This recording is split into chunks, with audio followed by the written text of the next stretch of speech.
Hola chicos, buena semana.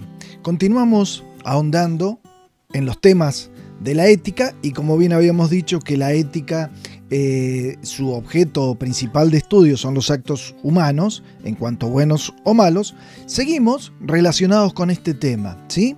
Pero hoy día vamos a ver algunos actos humanos en particular. Vamos a empezar a meternos particularmente en algún tipo de acto humano, ¿sí?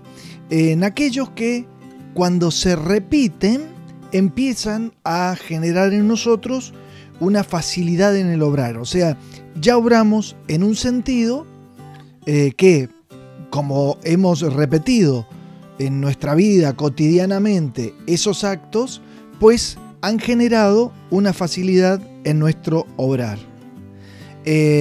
¿Cómo llamamos a esos hábitos, cómo llamamos a esos actos? Los llamamos hábitos, ¿sí? Entonces podemos definir los hábitos como una estabilidad en el obrar. Ahora bien, esos hábitos que pasan como a formar parte de mi obrar cotidiano pueden ser buenos y por lo tanto, si son buenos, se transforman en lo que llamamos virtudes. Pero también pueden ser que yo haga actos malos que se hayan hecho como estables y permanentes en mi vida y entonces a esos actos malos los vamos a llamar vicios. Antes de seguir, tengamos en cuenta que no todos los actos humanos se transforman en virtudes o en vicios, porque hay cosas que yo puedo hacer, qué sé yo, una sola vez o 2 veces en la vida o muy de vez en cuando y no se me transforman en un hábito. Por decirte, puedo ir un día a navegar a Potrerillos, me prestan un bote, una piragua, voy a navegar, cruzo el lago, pero eso no me transforma a mí en un experto de esa disciplina, ¿sí? Entonces no se me transforma en un hábito. Distinto es aquel que, por ejemplo, practica un deporte cotidianamente, habitualmente, y hace de eso su deporte favorito, ¿no? Y entonces realmente se le transforma en una virtud porque lo hace muy bien, ¿sí? Distinto es hacer algo eventualmente. Pero ahora vamos a ir hablando de virtudes y después un poquito de vicios. Arrancamos entonces hablando de virtudes y como todas las palabras de nuestro idioma tienen sus raíces en lenguas madres, ¿no? En este caso, virtud viene del latín vir, la palabra vir, que significa fuerza en latín, ¿sí? De ahí viene viril, ¿sí? Que generalmente se dice a un varón que tiene fuerza, ¿no? Pero en el sentido de fuerza, no tanto en el sentido de la fuerza física, sino que en este caso, en virtud se refiere a la fuerza en un obrar bueno, a la firmeza estable en un obrar bueno, ¿sí? Hay muchas definiciones de virtud. Yo les voy a enseñar 3. La más fácil, la más cortita, es decir que la virtud es un hábito operativo bueno. Después vamos a ir explicando las distintas partes, términos de cada definición. La primera entonces es un hábito operativo bueno. La segunda definición dice, es un poquito más larga, es una disposición habitual y firme a hacer el bien y se adquiere por repetición de actos o por un don de Dios, ¿sí? Puede haber alguien que venga de nacimiento, podríamos decir, con determinadas virtudes. Hay gente que es amable sin proponerse ser amable. Una cosa es que uno tenga, qué sé yo, mal carácter, entonces se propone todos los días a cada vez incentivar su buen carácter y trata de ser amable. Y ya con el tiempo se va estabilizando en esa manera de obrar y adquiere la virtud de la amabilidad en el trato, ¿sí? Pero hay gente que nace así. Entonces decimos que puede ser por repetición de actos que yo lo adquiera con mi voluntad o porque Dios me ha regalado esa virtud. Y así hay gente que no tiene problemas en sentarse a estudiar, no tiene problemas en hablar bien, en ser amable, en ser generoso, ¿sí? Bien, y la tercera definición es un poquito más larga, un poquito más compleja, pero ya van a ver que cuando vayamos explicándola, dicen todo lo mismo, pero cada una ahondando o poniendo un punto sobre distintas partes de esta primera definición que dimos. Esta dice que la virtud es un hábito electivo consistente en un justo medio en relación a nosotros, según la medida del hombre sabio.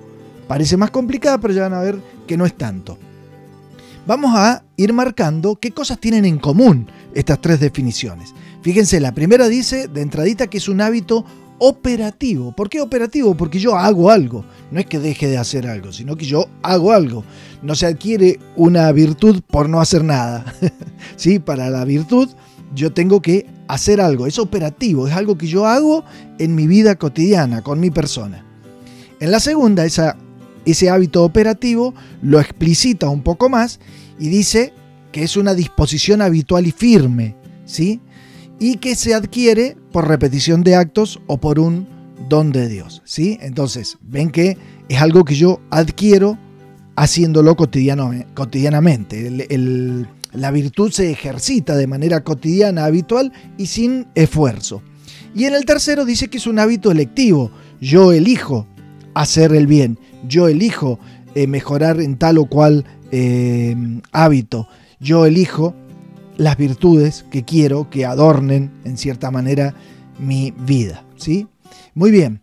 Y la tercera parte de la definición dice que no es cualquier hábito operativo, sino que es un hábito bueno. En la segunda definición es más explícito, dice hacer el bien, ¿sí? Es lo que yo les decía también cuando estudiamos libertad. Dios nos ha dado la libertad no para hacer cualquier cosa y elegir lo bueno o lo malo. Eso no sería un buen padre. Dios nos ha dado la libertad justamente para que elijamos hacer el bien. Ahí es donde vamos a encontrar una virtud. Y en la tercera definición es un poquito más complejo, ahonda más en este hacer el bien. Fíjense, consiste en un justo medio, dice, en relación a nosotros. Vamos a explicar un poquito más esto y se los voy a explicar con un ejemplo. Por ejemplo, en cualquier autopista, cualquiera que ha viajado en la ruta o en autopistas, hay lugares, sobre todo en estas vías rápidas, que aparecen estos carteles en donde se nos habla de una máxima y una mínima de velocidad. Es decir, los autos, las camionetas, los vehículos pueden circular por esa vía no pasándose de 80 km por hora como máximo o no disminuyendo tampoco de 50 km por hora como mínimo. Eso significa que, ¿por qué esto? Porque está custodiando justamente el bien preciado de la vida, de los propios que van en el auto y del resto de la gente con la cual uno se cruza en la autopista. Entonces, quiere decir que yo no me debo pasar de 80 kilómetros porque es peligroso ir a una velocidad tan grande. Pero tampoco tengo que ir tan lento que pueda también ser un peligro porque soy como un estorbo en la autopista. Yo no puedo ir a 10 km por hora en una autopista o en una vía rápida, ¿sí? Porque es peligroso. Entonces me marca que lo justo, el justo medio sería ir entre 80 como máximo y 50 como mínimo. Llevado esto a mi persona, por ejemplo, a mí me gusta el chocolate, por decirte. No tanto el negro, sino el blanco, pero bueno, no importa. Entonces, ¿qué significa esto? Que yo puedo comer chocolate, pero según la medida de cada persona. No es lo mismo. A un niño de 1 año o menos no le puedo dar chocolate, ¿sí? Un niño de 3, 4, 5 años va a poder comer chocolate, pero no la misma cantidad que puede comer un adolescente. Un adolescente se comería la tableta completa sin ningún problema, pero a un niño una tableta sería demasiado. O sea que la medida para esa persona sería, para un niño sería un poco menos. Y si sos adulto no significa que podés comer más, sino que muchas veces podés comer menos, porque capaz que el médico le indica que no puede comer azúcar, en fin. ¿Sí? Entonces, el justo medio según la persona, ¿sí? Ni demasiado, ni tampoco. O sea, ni por defecto, que sería lo poco, ni por exceso, ¿sí? Por defecto sería que coma tan poquito que no alcanzo a satisfacerlo. Pero por exceso sería comer demasiado y que me caiga mal a la panza, ¿sí? Entonces, los extremos nunca son buenos, ni por defecto, ni por exceso. Esto obviamente es un ejemplo demasiado básico porque estoy hablando de la comida y cualquiera lo entiende. Pero en las virtudes no muchas veces es fácil. Pero por ejemplo, está bueno ser valiente, pero tampoco, ¿cuál sería por defecto? No ser nada valiente, sino que tenerle miedo a todo. Entonces, no cruzar la calle por miedo a que me atropellen. Pero tampoco el exceso está bueno.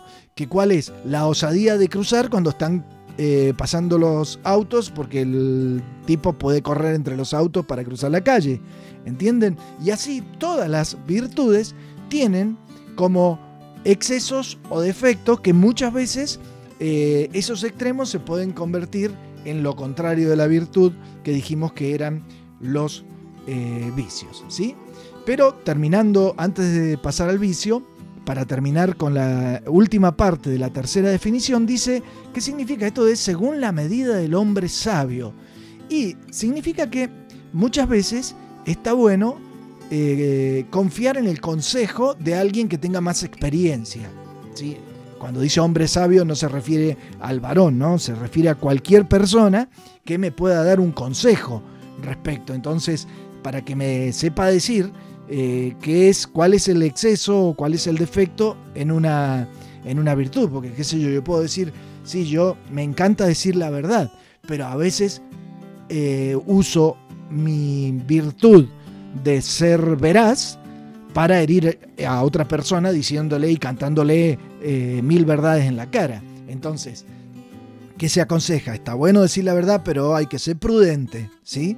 Entonces, ¿quiénes son los que me pueden dar ese consejo? Y bueno, escuchar a mis padres, escuchar a mis maestros, escuchar al sacerdote cuando me voy a confesar, en fin, cualquier persona con la cual yo tenga la suficiente confianza como para escuchar su consejo. Esa es la medida, o sea, ¿por qué? Porque muchas veces si soy yo el que elijo la medida, lo más probable es que me equivoque, ¿sí? Entonces está bueno confiar en otro para saber cuál es la medida correcta. Qué sé yo, si yo estoy tratando de adquirir virtudes en mi jugar al fútbol, pues tendré que escuchar al entrenador, o a cualquier deporte, digo fútbol por decirlo, ¿sí? Tendré que escuchar al entrenador, no voy a estar haciendo gimnasio 7 horas por día porque me voy a lastimar. Entonces tengo que escuchar a aquella persona, a aquel profesional que sabe. A eso se refiere esta definición con la medida del hombre sabio. Vieron que explicándolas ya no parecen tan difíciles las definiciones. Pero dijimos que lo contrario de la virtud es el vicio. Vicio también viene del latín vicium, que en principio se refería a un defecto físico, pero luego por extensión se habla de un defecto en general de la persona, una falta en su conducta, ¿no? A la manera de obrar de la persona. Y si habíamos dicho que la virtud era un hábito operativo bueno, podríamos definir directamente al vicio como un hábito operativo malo, ¿sí? O sea, lo contrario a la virtud. Por eso yo les pongo ahí el dibujito como, por ejemplo, los pecados capitales, por poner algo, se pueden transformar en un vicio en la persona si lo hace permanentemente, y lo contrario a cada vicio es una virtud. O sea, yo puedo luchar contra un vicio tratando de ejercitar una virtud, y por el contrario puedo perder una virtud o no conseguirla si ejercito un vicio, ¿sí? Muy bien, ¿qué es lo que sería un vicio? Entonces también es una inclinación, una facilidad en el obrar, pero en lugar de hacer actos buenos, hacer actos malos que se me terminan convirtiendo en hábitos.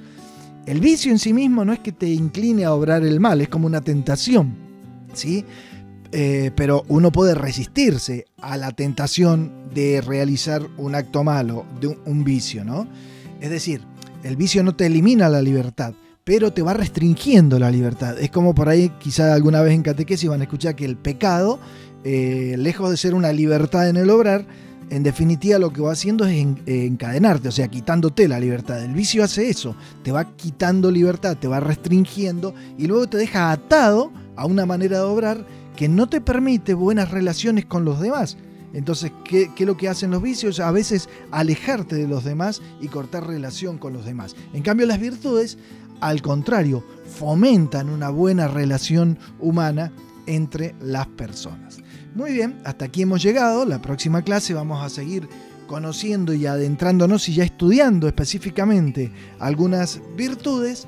Hoy les dejo una parte de un trabajo práctico que vamos a arrancar sobre este tema, para que lo vayan resolviendo y ganando puntos para completarlo. No lo dejen de hacer, porque si no, no van a tener esos puntos y no van a poder aprobar el trabajo práctico, ¿sí? Y así vamos pasando esta semana entonces y nos reencontraremos en la próxima clase hablando ya de virtudes teologales y virtudes capitales. Hasta entonces, que Dios los bendiga, que tengan una buena semana.